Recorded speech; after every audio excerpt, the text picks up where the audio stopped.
Ya, halo fotolovers, selamat pagi. Kali ini berjumpa lagi dengan saya Chris. Tepatnya di area Gunung Pancar Bogor ya, fotolovers. Dan seperti terlihat di belakang saya, begitu banyak arena permainan outbound di sini. Saya nggak sendiri sebenarnya, masih banyak teman-teman. Saya tunjukin sekilas saja. Nah, mumpung karena masih pagi, jadi mereka pada molor-molor ya, capean kali ya. Mungkin baiknya kita ini dulu kali ya, memanfaatkan waktu yang ada untuk belajar singkat tentang fotografi. Gimana fotographers? Saya agak tertarik nih. Ini sorry ya, baru bangun tidur. Karena tidur sadarnya, wah, udah kayak ini. Oke, kita belajar tentang basic fotografi. Kita buka dulu. Jadi, fotolovers sekalian, fotografi berasal dari kata apa coba? Bahasa Latin ya. Fotos dan grafios. Fotos. Grafios. Grafos. Tapi ada juga yang mengatakan grafios ya. Entahlah, pokoknya bahasa Latin lah ya. Jadi fotos itu cahaya, grafos, grafios, grafis adalah melukis. Ini backsoundnya jangan dihiraukan lah, dengarkan saya aja. Oke. Jadi artinya fotografi itu melukis dengan cahaya. Jadi intinya kalau nggak ada cahaya, ya nggak bisa motret. Ya gitu aja, nggak bisa dilukis kan gitu. Gampangnya gitu aja, fotografer. Jangan dibuat susah, ya kan. Jadi intinya dalam sebuah proses pemotretan kita butuh cahaya. Tanpa cahaya, ya diadakan cahayanya. Mau pakai cahaya lampu kek, mau pakai cahaya api gitu kan. Cahaya matahari. Nah, pagi ini ada cahaya matahari. Saya menggunakan cahaya yang natural, ya. Fotografi melukis dengan cahaya. Oke, itu dulu konsep dasarnya. Nah, di dalam fotografi kita mengenal 3 piramida. 3 piramida itu adalah 1. ISO, 2. Diafragma, 3. Speed. Nah, saya hanya membahas tentang 3 ini dan bagaimana kita bisa memotret ketika kita memahami 3 unsur ini. Yang pertama adalah ISO. Setiap kamera digital ataupun analog itu tidak terlepas dari ISO. Kalau dulu analog, kalau fotolovers tahu tuh, beli Fuji asa berapa gitu ya, Kodak asa berapa, asa sama dengan ISO ya. Jadi artinya adalah kepekaan sebuah media, sebuah wadah, sebuah sensor untuk merekam cahaya. Jadi terdapat di dalam sebuah kamera. Kalau di era digital terdapat di bodi kamera tersebut, sensor. Nih saya keluarkan kamera saya, on. Jadi kalau dibuka, nah sensornya ada di dalam ini, dan di dalam sensor itu secara digital, kalau di era digital terdapat kemampuan sensor ini. Nah, itu akan diukur oleh kemampuan dari ISO-nya. Jadi kalau dikatakan sederhananya, ISO itu adalah motherboard. Apa sih?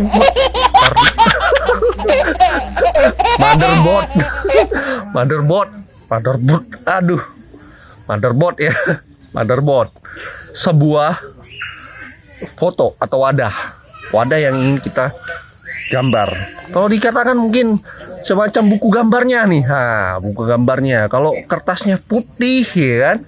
Kalau putih berarti gambarnya semakin terang. Kalau semakin agak buram-buram, gambarnya juga ya agak buram-buram.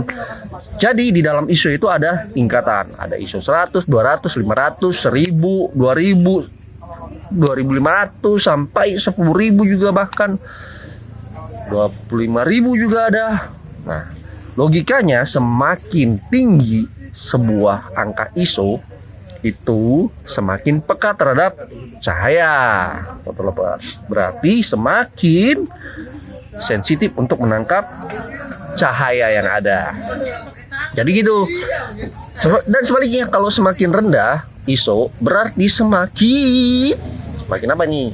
Semakin tidak begitu peka untuk menangkap cahaya. Jadi fotolovers harus ingat-ingat ya.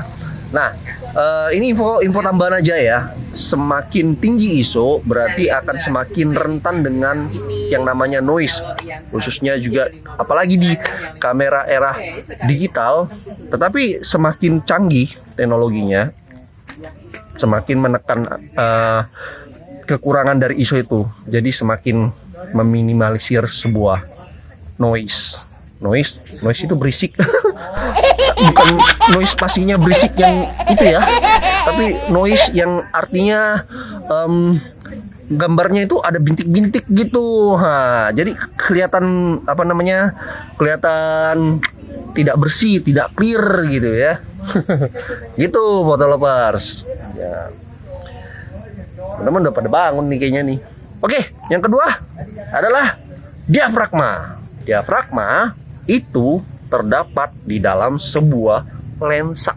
Nah, ini lensa nih ya, diafragma. Ini ada lensa 50 mili, ada 35 mili, ada 85 mili, ada 1855 kalau yang kitnya. Di dalam sebuah lensa, ini contoh aja ini ya, lensa 35 mili. Pasti akan ada yang namanya diafragma yang disimbolkan oleh angka F. Nah, diafragma, aperture, bukaan, F, gitu sama aja.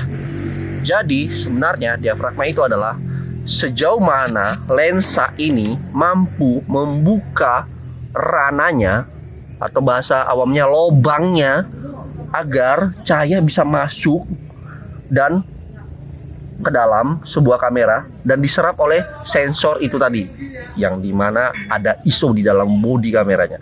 Tetapi diafragma ini hanya terletak pada sebuah lensa. Jadi semakin nih ya, catat nih, semakin tinggi angka diafragma itu berarti pengertiannya diafragmanya semakin kecil. Nah, semakin rendah angka diafragma, pengertiannya diafragmanya terbuka, lebar ya. Blok.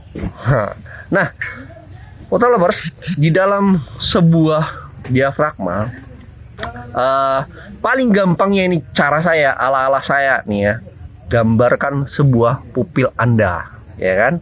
Pupil Anda. Kalau melihat saya lebih dekat gini ya, nih, perhatikan nih di belakang, pasti ngeblur ya, ngeblur. Nah, tapi kalau lihat jauh nggak ngeblur. Jadi sebenarnya logikanya ketika kita melihat benda begitu dekat, nih dekat gitu ya. Coba fotolovers lihat benda dekat, fokus aja di benda itu, pasti di belakangnya itu nanti blur. Sebenarnya pada saat itu kita membuka pupil atau diafragma lensa itu dalam bukaan yang maksimal, bukaan yang lebar, tetapi angkanya kecil. Nah, memang berbanding terbalik diafragma ini. Intinya adalah bukaannya, lubang diafragmanya lebar. Nah, makanya dikatakan semakin belakangnya blur. Kok bahasa kerennya anak-anak zaman now dan zaman dulu kala bilang tuh bokeh ya. Jadi jangan asing dengan kata bokeh kalau fotolovers berkecimpung di dunia fotografi nantinya. Oke. Dan sebaliknya, kalau diafragmanya itu kecil, nih ibaratnya gampang-gampangnya nih ya. Pernah nggak fotolovers melihat suatu benda yang jauh lalu mencimingkan mata? Gitu. Apa tuh? Siapa tuh? Gitu.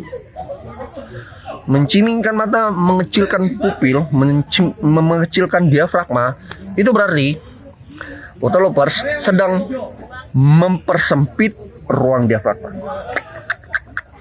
Dan dampaknya akan memberikan area tajam di sekitarnya lebih luas lagi. Jadi fungsi diafragma ini adalah memberikan seberapa besar area tajam yang kita berikan di dalam porsi sebuah foto. Efeknya terhadap cahaya semakin kecil diafragma, logis banget ya, logika banget. Semakin kecil nih, berarti cahaya yang masuk nih semakin sedikit. Pinter. Nah, semakin besar angka diafragmanya, berarti semakin besar diafragmanya, angkanya semakin kecil ya. Nah, itu berarti semakin banyak menangkap cahaya. Nah, angka diafragma dengan kondisinya, bukannya, itu berbanding terbalik. Artinya gini, kalau ada F, namanya F ya, diafragma tadi simbolkan dengan F 1,4. Nah, dibanding dengan F 1,8, besaran mana? Angkanya sih besaran 1,8 ya. Tetapi efeknya itu semakin kecil, ya kan? Dan sebaliknya, kalau F-nya itu semakin rendah, F 1,4 gitu ya, berarti bukaannya semakin besar. Nah, gitu. Jadi paling gampangnya kalau misalnya ada F 1,4, 1,8, 2,8, 3,5, ya kan? 5,6, 8, 9, 10, 11, 16, 22 gitu ya. Semakin dia angkanya itu besar sampai 16, 22, berarti itu semakin kecil. Dia semakin sempit, ya kan? Nah, kalau ibaratnya semakin rendah angka diafragmanya 1,4, bahkan ada yang 1,2, berarti gede. Nah, saya tunjukin Photolovers nih. Kita buka nih ya. Nih ada namanya, kalau Photolovers lihat ya. Di sini. Nah, kelihatan nggak? Nih, ya kan? Ini lensa 35 mili, f-nya berapa nih? F-nya 2. Nah, F2 ini lensa Yungno ya. Nih, kalau F-nya 2 berarti dia akan maksimal bukanya seperti ini ya, Photolovers. Nah, kalau semakin kecil, nah, berarti angkanya semakin tinggi, diafragmanya semakin kecil. Logikanya aja, kalau lubangnya sesempit ini, cahayanya akan kesulitan masuk ke dalam sensor, merekam sensor itu sendiri. Jadi berarti semakin sedikit cahaya masuk. Oke, paham ya? Contoh lain nih, ini lensa Nikon 50 mili. Ini dia f-nya 1,8. Nih saya buka nih ya, diafragmanya. Ciluk bak. Nah, selebar ini dia Photolovers. Ini bukan maksimal 1,8. Tutup lagi. Jadi, kalau dia bukan maksimal, efeknya cahaya semakin banyak yang masuk. Tetapi, konsekuensi lainnya, ruang tajamnya atau yang disebut dengan DOF, Deep of Field, nah, susah banget ngomongnya. Deep of Field-nya semakin kecil atau rendah.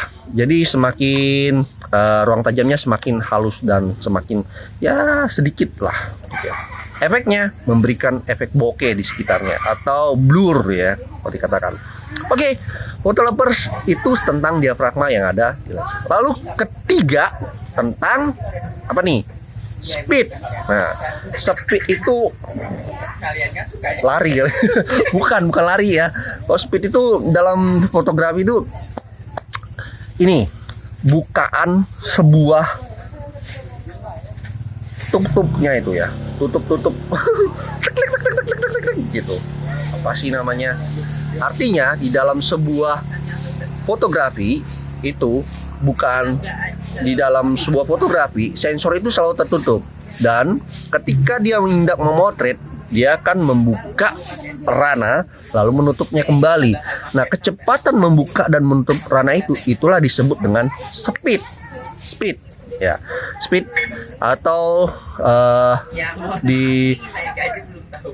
speed itu perbandingannya, semakin tinggi speed berarti semakin cepat gitu ya. Berarti logikanya semakin cepat berarti akan semakin menangkap cahaya semakin minim. Nah, logikanya nih ya, foto lovers, misalnya nih mata nih ya ditutup nih, terus aku buka ini begitu lambat, set, terus tutup lagi, set. Otak nih, mainboard nih yang tadi ISO nih ya, merekam lebih detail apa yang bisa saya dapat di depan saya. Misalnya nih, set, set. Nah, saya melihat ada wajah saya di handphone ini yang lagi amburadul. Dapat direkam dengan baik. Tapi kalau misalnya speednya begini, sep sep sep sep sep sep. Aduh, saya bingung tuh. Apaan tadi itu? Nah, gelap. Memorinya gelap. Jadi di dalam nanti hasil fotonya jadi gelap.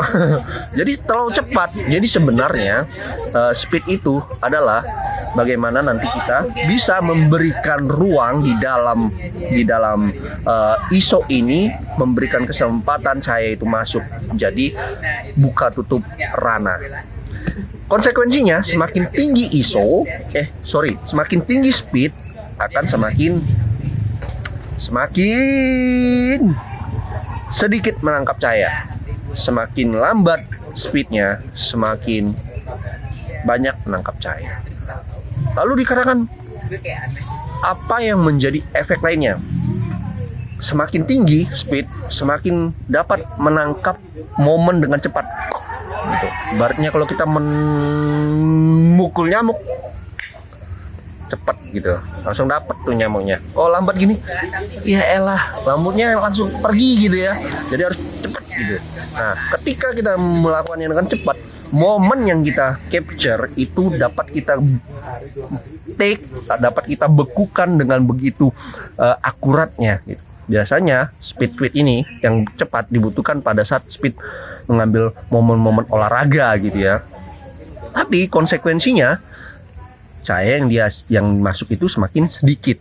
Nah, dari ketiga ini, ISO, diafragma, dan speed, sebenarnya kita hanya perlu memberikan keseimbangan di dalam 3 piramida ini, disebut piramida ya. Di dalam 3 piramida ini. Jadi, bagaimana memotret yang bagus, yang baik, sesuaikan kebutuhan foto lovers dengan 3 piramida ini. Contohnya, kalau foto lovers memotret di pagi hari seperti ini jam berapa nih? Jam berapa, Bud? Nah, hampir jam 7 nih ya. Sekitar jam 7. Ini sebenarnya cahaya yang bagus banget untuk memotret foto lovers. Cahaya yang bagus banget. Nih, contoh aja ya, saya pakai ISO-nya di sini 100 ya kan.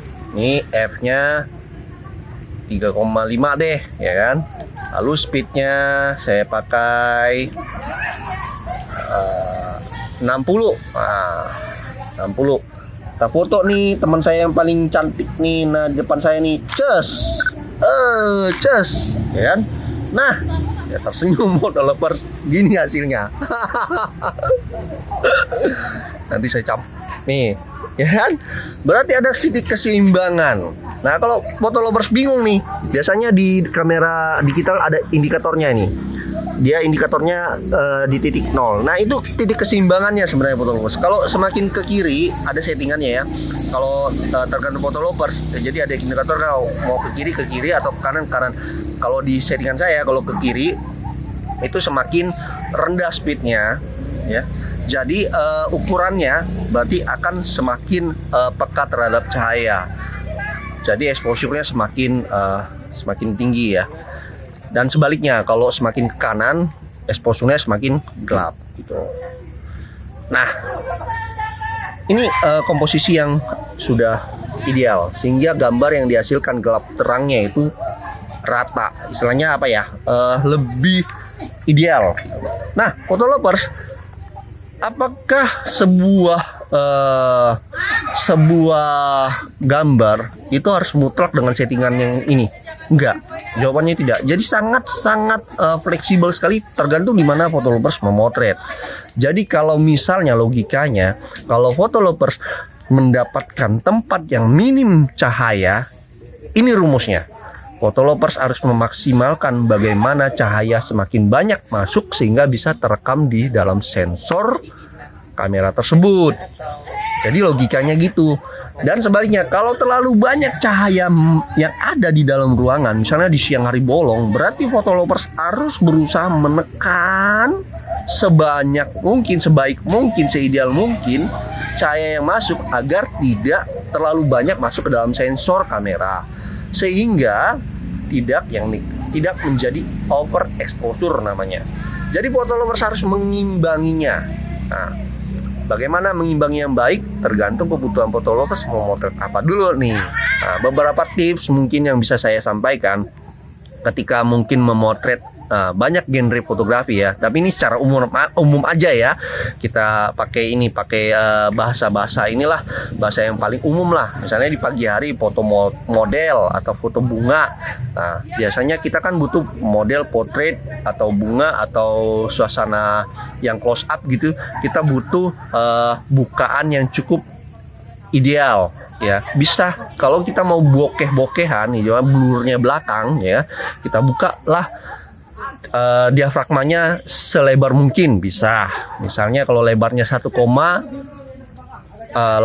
kita bisa buka, oke lah kita naikkan jangan sampai 1,8, mungkin di 2 mungkin atau 2,2 gitu ya. Jangan sampai mentok banget 1,8, bisa aja, tapi terlalu sempit of field-nya ya.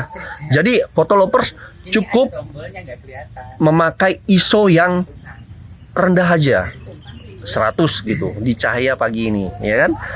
Setelah itu apa? Tinggal seimbangkan saja speednya. Nah, jadi nggak usah pusing-pusing. Jadi fotolovers udah pastikan pakai ISO 100. Udah di kondisi pagi, kondisi siang, kondisi sore yang cahayanya cukup, pakailah ISO sebaik mungkin. Artinya dalam kondisi yang rendah, serendah mungkin.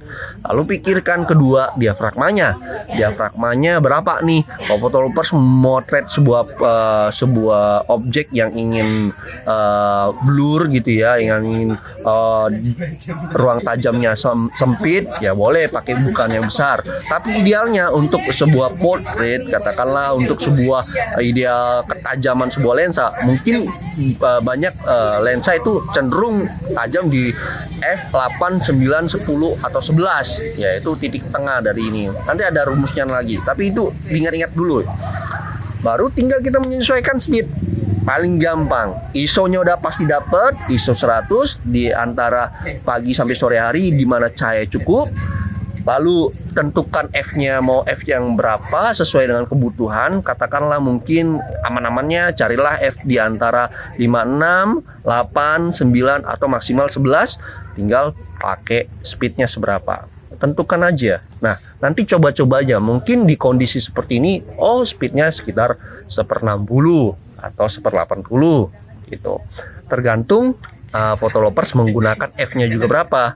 Nah, ISO-nya udah nggak usah dipikir terlalu panjang, pakai itu aja. Nah, sebaliknya kalau fotolovers ingin mencoba night shoot ya, foto malam hari tuh ya, dan menginginkan momen itu terekam dengan baik ya, dan cepat, berarti fotolovers membutuhkan ISO yang cukup tinggi. Mungkin bisa sampai di kapasitas ISO 1000, 2000, 2500 atau lebih bahkan dari itu. Tetapi dengan konsekuensi yang didapat, kita akan mendapatkan speed yang lebih ideal. Artinya speednya bisa lebih cepat untuk menangkap momen di kondisi yang remang-remang atau kekurangan cahaya atau minim cahaya. Tapi konsekuensi lainnya ya, fotonya akan noise tadi tuh. Apa tadi noise? Balik lagi ke videonya tadi yang di awal, noise yang berisik-berisik, tidak, yang terlalu titik-titik bintik di dalam gambar. Oke, fotolovers, itu aja. Jadi mau apapun genre fotografi, apalagi khususnya yang satu lagi ya, soal foto slow speed, ada dikatakan slow speed ya.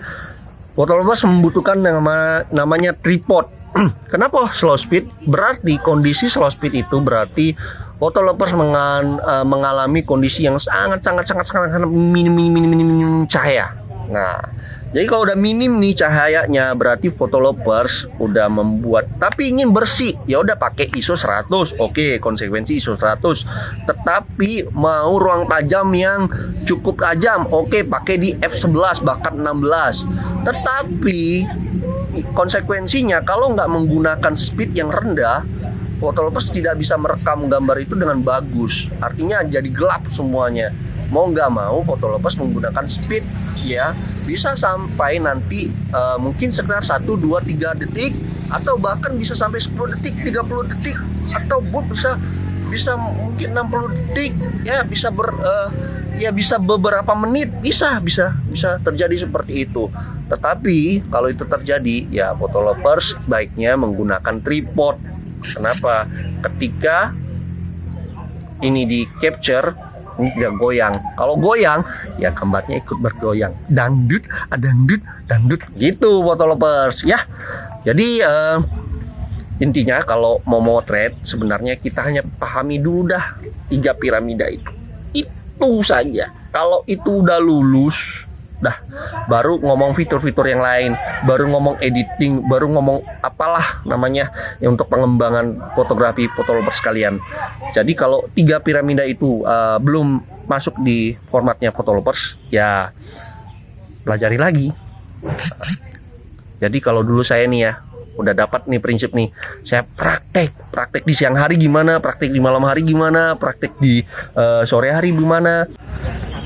Sorry, fotolovers tadi terputus ya. Jadi intinya gitu aja lah. Jadi fotolovers kalau mau motret ya, perhatikan 3 piramida itu dan mendapatkan foto yang baik. Coba rasakan sensasinya. Jadi jangan pernah berharap kalau fotolovers ingin bisa memotret kalau tidak coba ya. Nanti fotolovers bisa nembak, oh di jam segini atau di suasana outdoor atau indoor segini fotolovers membutuhkan ISO berapa. Itu udah ada feel-nya ketika udah mencoba tadi. Oke fotolovers, sekian dari saya Chris, sampai jumpa pada episode berikutnya. Bye bye.